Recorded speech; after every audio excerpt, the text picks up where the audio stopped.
ოცნების წარმომადგენლებისა და შინაგან საქმეთა სამინისტროს მუხარების მიუხედავად რუსთაველის გამზირი კვლავ გადაიგედა. მოქალაქეების საკანონმდებლო ორგანოსთან უწყვეტი პროტესტის 312 დღესაც შეიკრიბნენ. ამბობენ, რომ არაპირებენ გაჩუმებას და უარის თქმას იმ მთავარ მოთხოვნებზე, რომელიც უკვე 300 დღეზე მეტია ისმის. პარლამენტთან მივიდა სალომე ზურაბიშვილიც, რომელმაც დღეს განაცხადა, რომ დღეს რუსთაველის გამზირია დასაცავი.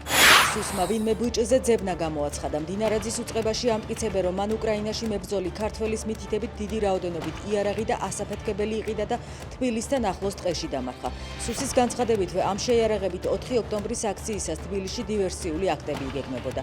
ამბობენ, რომ იპოვეს ტელეფონი, რომელშიც ბიჭი ვიდეო ჩანაწერებს ინახავდა და ანგარიშს საბარებდა დაუდგენელ პირს.